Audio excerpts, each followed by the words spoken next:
Continuamos con tu programa La Esperanza es Jesús. Este es el segmento de salud y como te lo hemos prometido, estaremos ahora hablando acerca del trastorno bipolar con nuestro querido invitado Elvio Estrella, doctor psiquiatra, terapeuta familiar. Así es que muy bienvenido, doctor, a su programa. Ya usted es parte de nosotros y también mis compañeras están aquí acompañándome en este segmento. Vamos a abrir la palabra de Dios en el libro de Juan capítulo 9. Dice, al pasar Jesús vio a un ciego de nacimiento. Y sus discípulos le preguntaron, Rabí, ¿quién pecó, este o sus padres, para que naciera ciego? Jesús respondió, ni este pecó, ni sus padres, sino que sucedió para que las obras de Dios se manifiesten en él.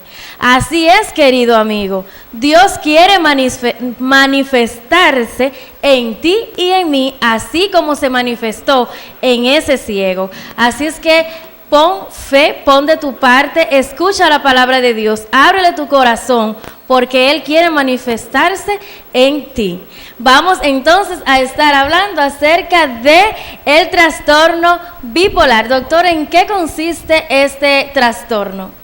Bien, para iniciar quiero hacer una aclaración sobre los diferentes tipos de trastorno bipolar.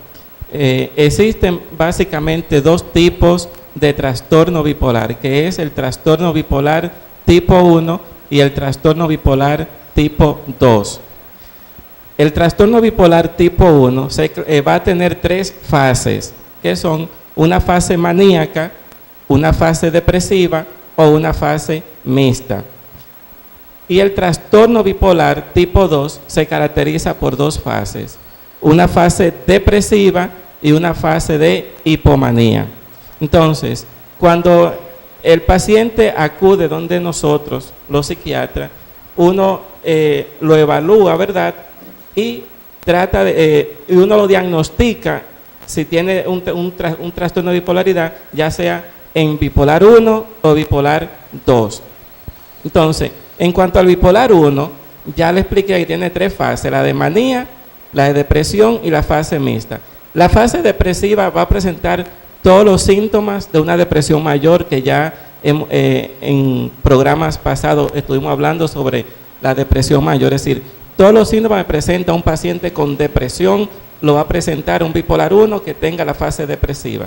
Y la fase mixta es que el paciente va a presentar tantos síntomas de una fase maníaca como de una fase depresiva, por eso se llama mixto. Claro, no va a presentar estos síntomas maníacos y depresivos al mismo tiempo, sino que se alternan. Es decir, el paciente puede presentar 1 o 2 semanas en una fase maníaca que remite y luego se instala una fase depresiva o viceversa. Entonces, los síntomas que identifican a un paciente bipolar de tipo maníaco, porque ya lo de la depresión, ya explicamos que son los mismos síntomas de una depresión, que ya le hemos comentado aquí. Ahora, los síntomas, los criterios de una fase maníaca son, por ejemplo, logorrea. Esto significa que el paciente habla mucho. Como dicen popularmente, habla tanto que habla hasta por los codos. No hay forma de interrumpirlo.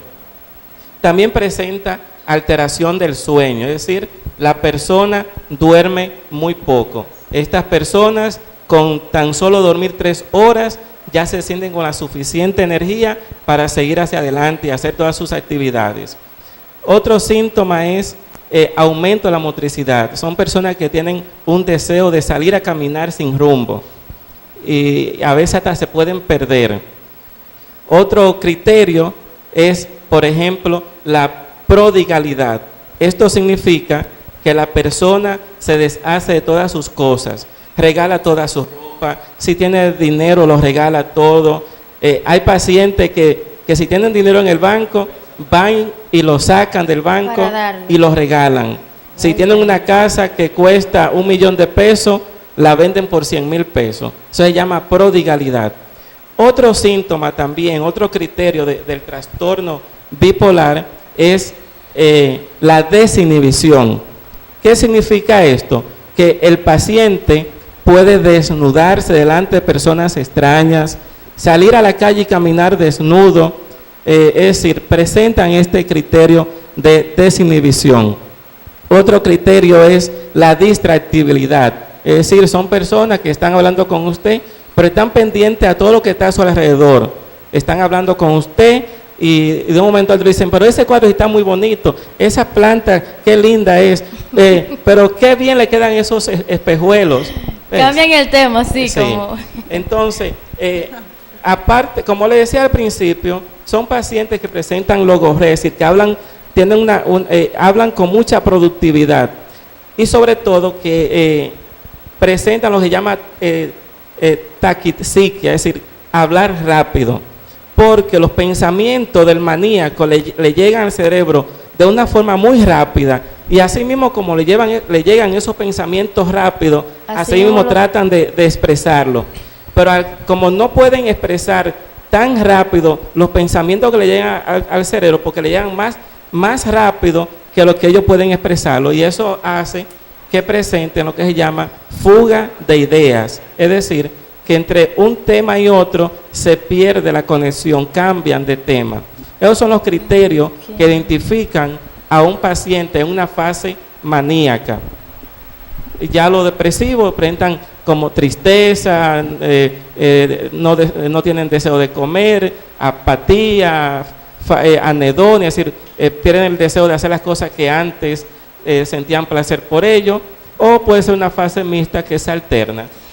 Muy doctor, bien. En ese mismo orden, como usted ha planteado todos esos síntomas, todas esas características que viendo otros trastornos son parecidos, la pregunta sería, ¿qué factores favorecen o inciden en una persona bipolar? O sea, ¿de dónde viene? ¿Cómo surge? Ok. Realmente la etiología fundamental del trastorno bipolar es genética. Según estudios internacionales, si uno de los progenitores presenta un trastorno bipolar, el 25% de los descendientes va a presentar esta condición. Es decir, que de cada 4 hijos que tenga ese progenitor con este trastorno bipolar, por lo menos uno va a desarrollar esta enfermedad. Ahora, si son ambos progenitores que tienen esta condición, la probabilidad de que los hijos desarrollen en el futuro esta enfermedad es de un 50 a un 75%. Es decir, que la causa básica es genética. Ahora bien, hay factores que no tienen que ver nada con lo genético, que no tienen que ver nada con un factor hereditario, sino que son factores psicosociales.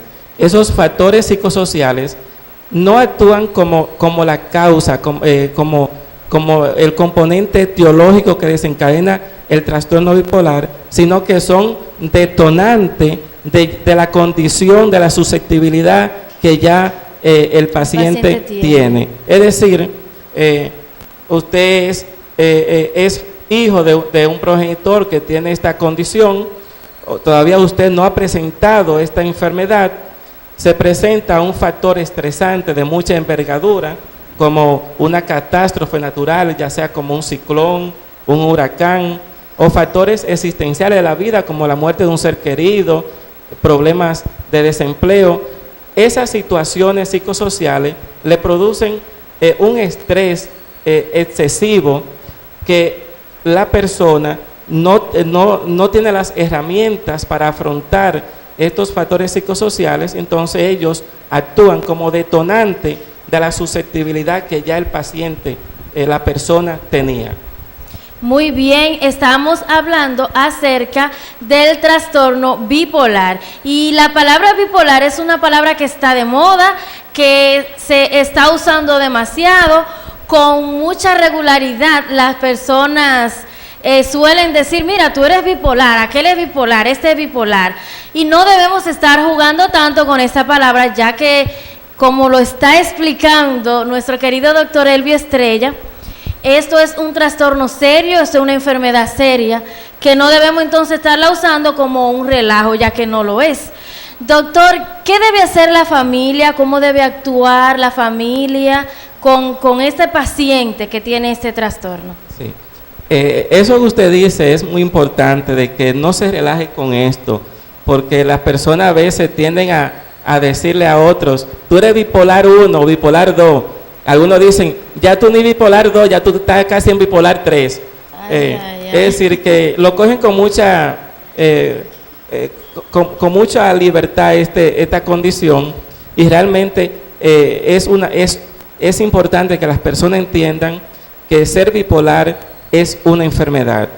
Tener esta condición es tener esta enfermedad que para el paciente es muy difícil sobrellevarla. Es una condición que si el paciente o la familia no le busca ayuda, lo puede incapacitar en lo social, en lo académico, en lo familiar, es decir, lo incapacita en muchas áreas. De ahí la importancia de que ya sea el mismo paciente o en su defecto, la familia lo lleve a buscar la ayuda correspondiente que se la brindaría un especialista entrenado en esta área, como lo es, por ejemplo, un psiquiatra. Es decir, que cuando la familia observa que alguien de sus miembros tiene esta condición, lo primero que debe hacer es buscarle ayuda.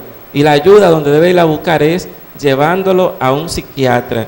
Y ya el psiquiatra le pondrá el tratamiento correspondiente, que es importante que la población entienda que esta condición hay tratamiento para que la persona pueda llevar una vida de reinserción en la sociedad, pueda llevar una vida normal como cualquier otra persona. Es decir, el paciente bipolar, siempre y cuando lleve su tratamiento al pie de la letra, que se mantenga adherido al tratamiento como se lo prescriba el psiquiatra, es un paciente que aún teniendo esta condición de bipolaridad podrá desenvolverse bien en la sociedad, podrá tener su familia, es decir, puede casarse, tener sus hijos, trabajar, y también si lleva su tratamiento puede estudiar.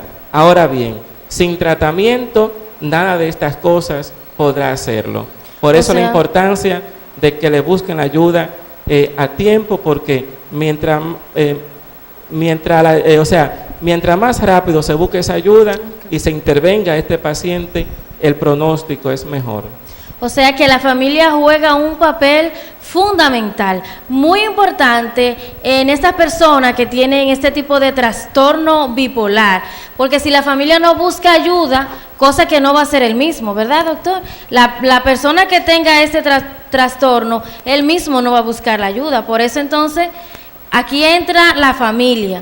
La familia entonces que debe de buscar esa ayuda, de brindarle esa ayuda a ese familiar que tiene este trastorno. ¿Qué usted dice, doctor? Así es.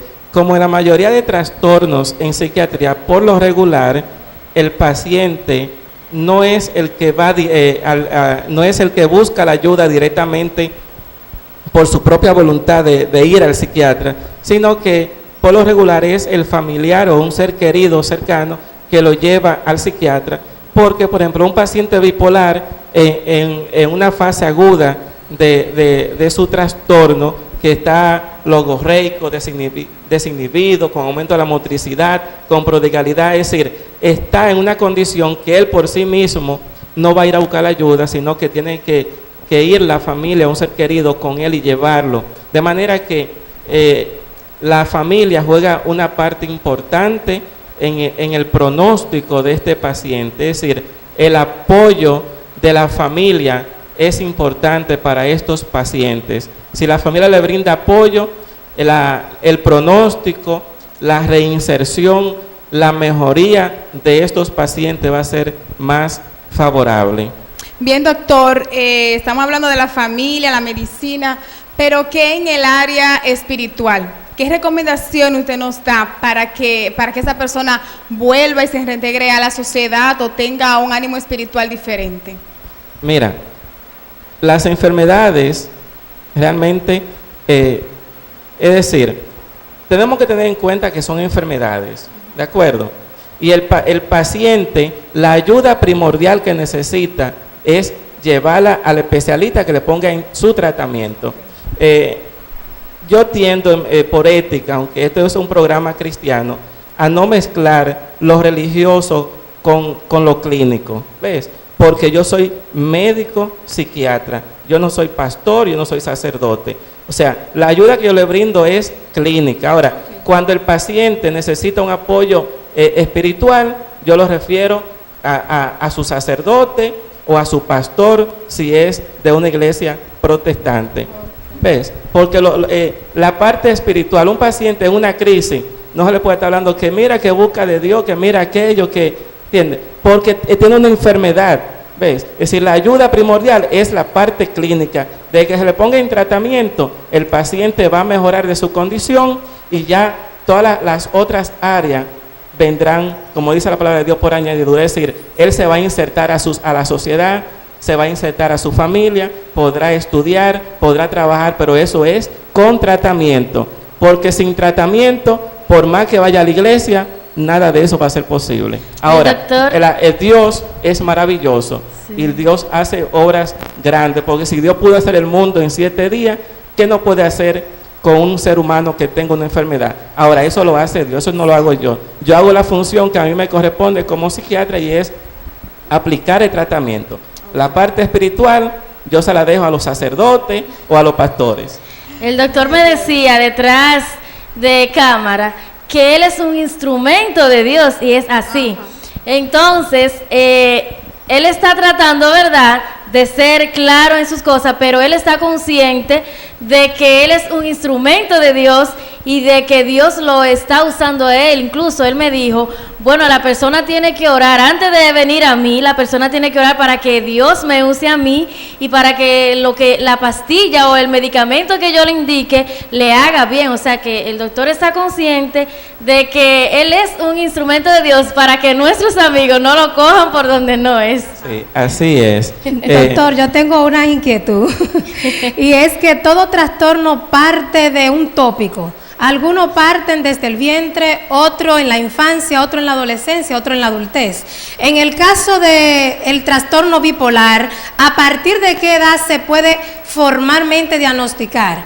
Porque el trastorno de déficit de atención e hiperactividad, antes se cometía el error que un niño dentro de su infancia era muy inquieto y pasaba lo mismo que ahora con el bipolar, que la gente empezaba a decir, a ver, ese niño es hiperactivo, porque no saben en sí que es un trastorno que conlleva una cierta característica y condiciones.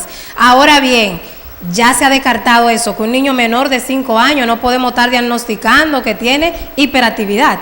En el caso de lo bipolar, ¿a partir de qué edad se puede identificar y definir que una persona tiene el trastorno y debe llevar un tratamiento para no confundir una cosa con un trastorno con una etapa de la vida?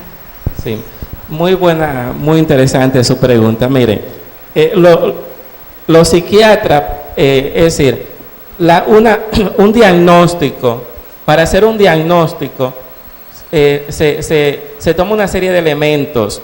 O sea, se hace una historia clínica, se hace un examen mental, se hacen estudios paraclínicos cuando es necesario, como tomografía, resonancia, cuando es necesario. Pero básicamente un diagnóstico se hace en base a una serie de elementos, como es una historia clínica, un examen mental, la evaluación directa con el paciente, la evaluación de los familiares, es decir, hay que hablar con los familiares, se toman en cuenta los criterios diagnósticos que les señalé al principio, es decir, esos síntomas, que es lo que uno espera ver en una enfermedad. ¿Ves? Es decir, los diagnósticos en psiquiatría se hacen en base a una serie de elementos. O sea, no se hacen ni por teléfono, ni por distancia, ni por la observación. Porque a veces creen que ese es tal cosa, ese es tal cosa. Es decir, los diagnósticos no se hacen por observación. Ahora, la observación es parte del tratamiento, del diagnóstico, pero por sí sola, la observación no me puede dar un diagnóstico. Ahora, cuando yo tomo la observación y la la armo con todos esos elementos, como la historia clínica, el examen mental, la interacción con el paciente y la familia, y tomando en cuenta los criterios, los síntomas.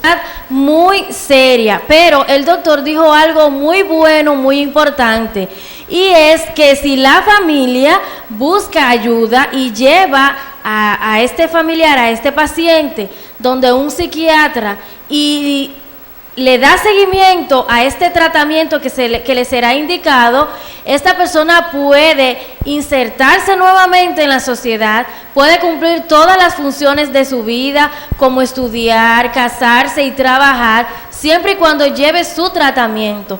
Así es que, querido amigo, si tú conoces a una persona así, con algo que manifieste alguno de estos factores, que hable mucho, que salga caminando así sin rumbo, que hable diversos temas y todas estas cosas que ha mencionado el doctor, pues dígale a su familiar que lo lleve a donde un psiquiatra para que le ponga su tratamiento y esta persona pueda funcionar normalmente. Y algo importante para concluir, sí, ¿verdad?, esta sesión, y es que la población, ¿verdad?, que nos está viendo, sean adventistas, católicos, es decir, de cualquier denominación que nos estén escuchando, ¿verdad?, porque este es un programa que se ve en toda la provincia y a nivel nacional, ¿verdad?, por internet. Yo quiero que realmente los que nos están viendo entiendan que la bipolaridad es una enfermedad, y como es una enfermedad necesita tratamiento.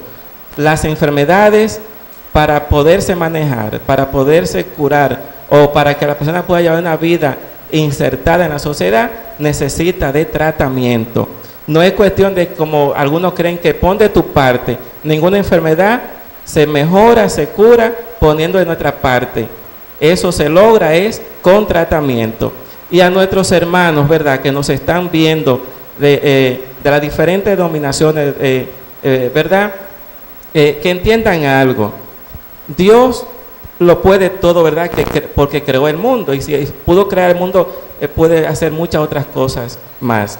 Ahora bien, era lo que, como yo le decía a usted antes de comenzar el programa, y es que a veces nuestros pacientes que nos llegan a la consulta, muchas veces los peores pacientes son los cristianos o los familiares de cristianos de los pacientes, porque entienden que los problemas psiquiátricos entienden que son causados por seres extraños o demonios, como algunos dicen, y que corrijan eso, porque son enfermedades, ¿verdad?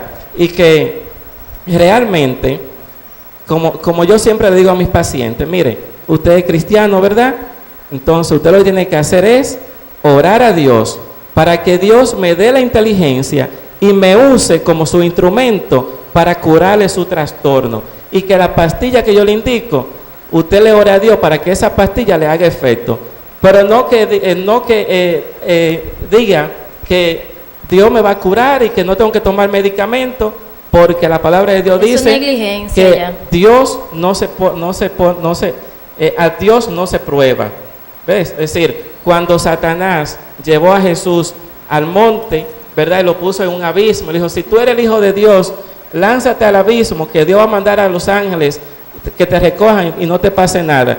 ¿Qué le contestó Jesús a Satanás? A Dios no se prueba. Y eso yo le quiero decir a mis pacientes que nos escuchan, a nuestros hermanos adventistas y de otras denominaciones, que Dios no se pone a prueba. Usted tiene una enfermedad, usted tiene que buscar ayuda y usar su tratamiento. Y usted pone la fe en ese tratamiento y pone la fe en ese instrumento que es ese médico, y usted verá que Dios va a usar ese médico y esos medicamentos y la va a curar. Muy bien, esto ha estado muy pero muy interesante, queridos amigos. Recuerden que Dios quiere que tengamos salud, y vamos a continuar con su programa La Esperanza es Jesús.